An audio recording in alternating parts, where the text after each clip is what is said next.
Let's talk about breaking the stigma. I kind of want to dive into what I've done in my past to get past some of the troubles that I've been into. Some of you guys probably don't know me from 2011. I went to regionals on a team, and then one summer I did a competition in Austin, Seattle, and Miami all in one summer. And in the Miami competition up on the long rings, I tore my shoulder. So I didn't really realize that, I had some depression, but I didn't really realize how I was combating it my own way. So I started getting in to try to find something to do to take my mind off not being able to do CrossFit for a while. And so I started backpacking.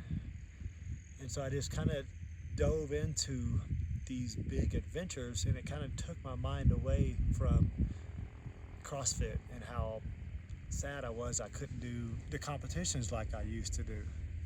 So I started backpacking. I did the Grand Canyon rim to rim to rim twice, about 70 miles on the Continental Divide Trail. I did the 4-pass loop in Aspen, and then I kind of figured out that I could go long distances pretty slowly. So then I started getting into running. I never ran before, and I started running, and then I thought I would try to start doing some ultra running. And then I think I did maybe a 50K. I did a 50K, and then I think I maybe did a 50 miler, and then I jumped right into a 100 mile down in Tahlequah. And then when my brother passed away, I really kind of started diving into my running even more. And then, kind of a cool story, Leadville was kind of always on my radar just because I thought it was crazy. And then we did the Silver Rush 50 miler, me and Sarah and Brent. And then if you finished it, you had a chance to get in the lottery to get a coin. And Sarah got one. We were super excited. Brent got one right after. I was super excited. And I was sitting there, not really sad. I was just so excited that 2 of the 3 of us got a coin. And I wasn't like jealous or nothing. I was just really thankful that they're going to get to do it. And the very last name came, the last coin, and then Mai said, "This is going to be your name." And then right then they called my name. So then I got the coin. That was 13 months ago.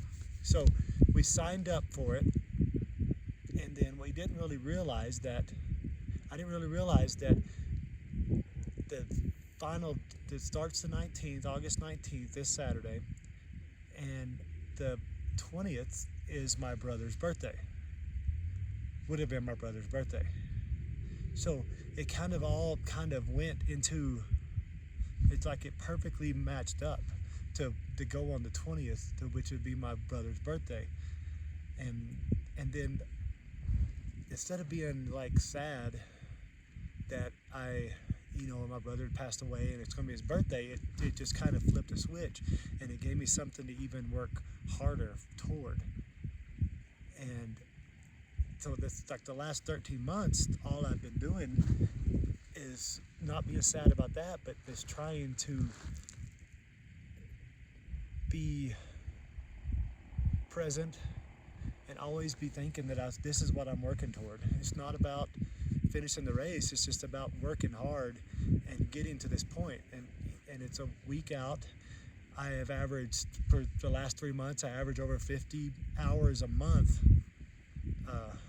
running. So it kind of just became a part-time job. I was averaging 50 miles a week for the last 3 months, over 200 miles a week, 200 miles a month.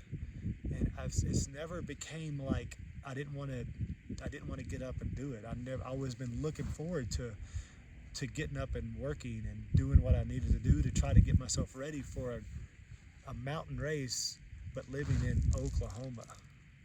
So I think the main thing, thinking about, I'm here now, I'm in Leadville, and the gratitude that I have of everybody in my life that has let me get to this spot. My wife not letting me, but encouraging me to get up and go run. You know, Saturday, Sunday nights, I go run. I don't know how many nighttime runs I did. I don't know how many over 20-mile runs I did, just hours and hours and out there. And like every Wednesday afternoon, the staff at the gym, I didn't have to worry about it. We found somebody to work those days, and I was able to go every Wednesday, go run miles and miles every Wednesdays. And hit some miles during the week, just take off during lunch, hit some miles, just whenever I had a chance, hit some miles.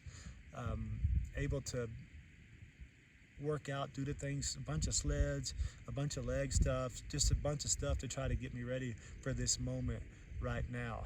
So come bringing it back to breaking the stigma, what I did to break my depression is I just dove into something. I dove into something that would make me want to get up and do this. I didn't want to lay in bed. I didn't want to just go to bed at night. I wanted to get up. There was like no question. Every day I wanted to go run. I looked forward to these long runs on the weekend. So it gave me something to really go for. And that's what I broke my stigma by finding something that I was passionate for and that was really driven me 100%. So